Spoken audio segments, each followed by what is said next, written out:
So imagine this. You have been incredibly busy, but now you finally have time to write. So you sit down with your computer and you look at the clock. Next thing you know, it is 15 minutes later and you realize you have spent the last 14 and a half minutes on a social media doom scroll or watching videos here on YouTube, or maybe you've been playing Candy Crush. So you try to pull yourself back into your writing. But 10 minutes later, you realize the exact same thing. And that happens again and again and again. Does that sound familiar? Yeah, it probably does. It sounds familiar to me too, because a lot of people come to me with this problem. I am Susanna, I'm an ADHD writing coach, and I help ADHD writers become the most productive writers that they can be. But this problem doesn't really have to be a problem. There's just one thing that you're doing wrong when you're trying to pull yourself back to writing. And that has to do with how dopamine works. And when we learn more about dopamine, it is actually very easy to figure out how to hack this system and actually be able to pull yourself back to writing for once. So that is what we're going to be talking about today. We're going to be talking about how dopamine works and how to use that knowledge to become a more productive ADHD writer. So dopamine is a chemical in your brain that is responsible for motivation. When it is released, it feels really, really good and slightly addictive. Now, for a very long time, scientists have agreed that there is something about dopamine in the way that ADHD works. They call this the dopamine theory of ADHD. Now, they don't really agree about what is wrong with dopamine for ADHDers. Maybe we are less sensitive to dopamine, or maybe we don't release it as much, or maybe we release dopamine in the wrong areas of our brains. They don't really know what it is about dopamine. What they do know is that a lot of the problems that we have as ADHDers are actually caused by problems with dopamine. But all of that is kind of irrelevant. The fact that dopamine causes many of our ADHD symptoms, that is relevant. Because there are a few things we know about dopamine that will help you regulate your attention and overcome many of your ADHD symptoms if you know how to use it. When dopamine is released, it will make you feel good. Dopamine feels really, really addictive. So when you complete something, you will have a dopamine boost. Your brain releases a higher level of dopamine. When you anticipate that you're going to be achieving something, you will get an even bigger dopamine boost. So when you sit down to write and you think that there is something that you can achieve today, you will get a little dopamine boost, which is very addictive, and you will want to do the writing because you know there's more of this dopamine waiting at the end of it. That is going to motivate you to do the thing. And that is how your brain's reward system, which is built on dopamine, is actually motivating you to get things done. After you get a dopamine boost though, your body compensates. So when your dopamine levels are spiking, your brain is going to compensate by getting your dopamine levels down. So after every dopamine boost, there's going to be a dopamine hole. So far so good, right? So that was the theory. But actually, there are some issues there for ADHD writers. And the first is that there are other things that give you higher dopamine boosts. Writing might give you a dopamine boost, but there's a lot of different activities that actually make you produce a lot more dopamine than writing does. Some examples are, for example, sex and drugs and Netflix binges and research rabbit holes if you do manage to stay within the writing sphere. Now, all of these things are going to give you a higher dopamine boost, and that means that you're going to be more motivated to do those things than to do the writing. So it's no wonder that you actually ended up procrastinating in the example I gave at the beginning of this video. So our brains do not do well with low dopamine situations. We are dopamine seekers. When we feel low, what we really need is to feel high again. And that is why our brains are always going to be seeking out high dopamine situations. If you're anything like me, you've probably done like weekend-long Netflix binges. And what happens there is you don't really plan for it, but you watch an episode of this TV show. It gives you a high level of dopamine. And as soon as the episode ends and you walk away to make yourself a snack or to go to the bathroom, you start to feel low again. This does not feel good. So the only logical response is to just play the next episode. And that is how suddenly you have lost an entire weekend to a Netflix binge. That is all because your brain is trying to avoid the low dopamine situations by seeking out activities that are stimulating and that release dopamine in the brain. There's a third problem when it comes to dopamine and ADHD, and this one is really ADHD specific. And that is that we have a short time horizon. So events that are farther into the future are kind of invisible to us. They fall beyond the horizon. They are intangible. We can't really grasp them.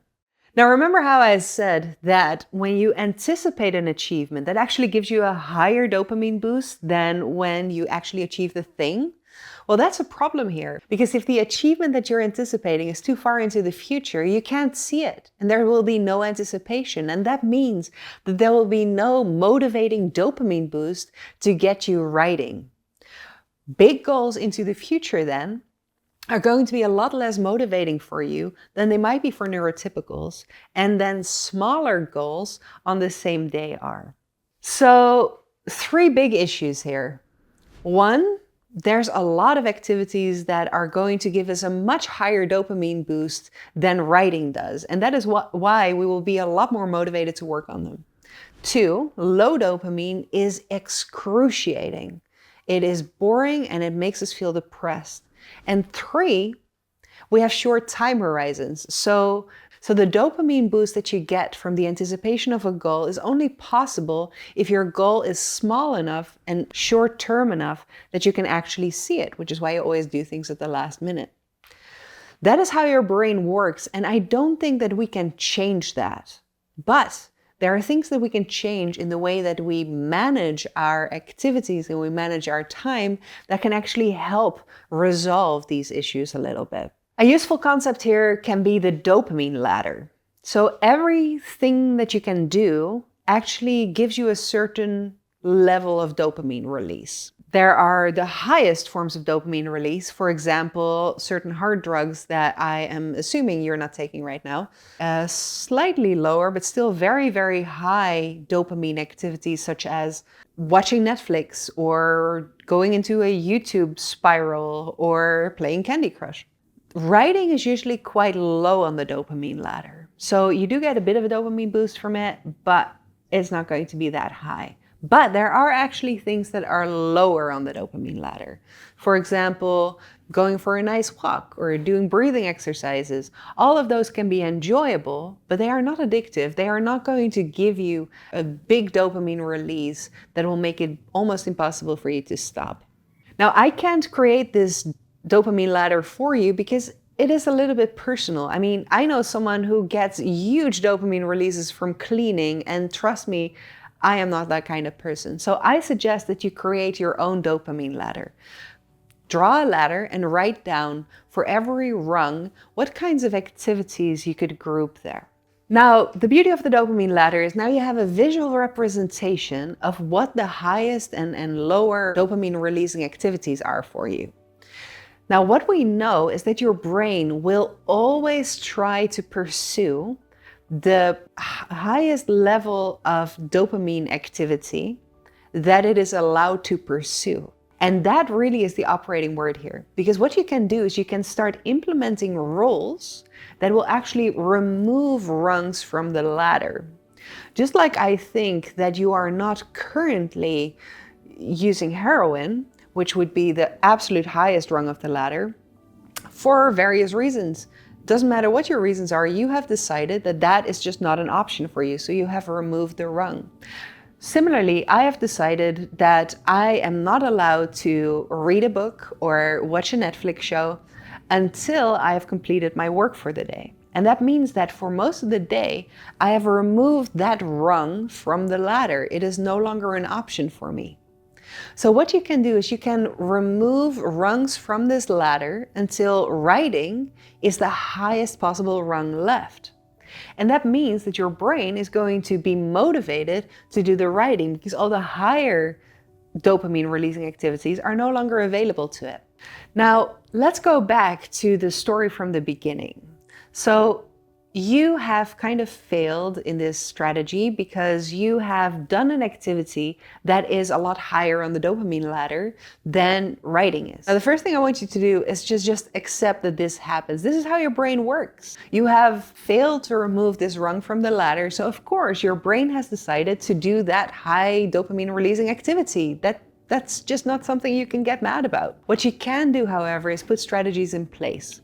So what I suggest is that you just lean into this dopamine crash. Instead of expecting yourself to just go back into writing right after scrolling on TikTok for 20 minutes, accept that that is not going to happen. Instead, what you want to do is you want to take rungs out of the ladder so that writing is the highest possible thing that you're allowed to be doing right now, but then go a little bit lower. Accept that you're going to have low dopamine for a bit, and do an activity that is very, very, very low on the dopamine ladder. For example, you can go for a walk or do some breathing exercises or do a meditation or anything else that doesn't really give you a dopamine boost and that kind of helps you calm down. Because after this low dopamine activity, writing is actually going to sound very, very appealing because now it is the most high dopamine inducing activity that you have available to yourself. So if you catch yourself in a social media doom scroll, take a break, step away before you get back to your writing session. So understanding your dopamine levels and how dopamine works in your brain can really help you motivate yourself to do the writing that you want to be doing. Now, if you like this video, then you're going to love these other videos that I created about procrastination and motivation. Talk to you soon.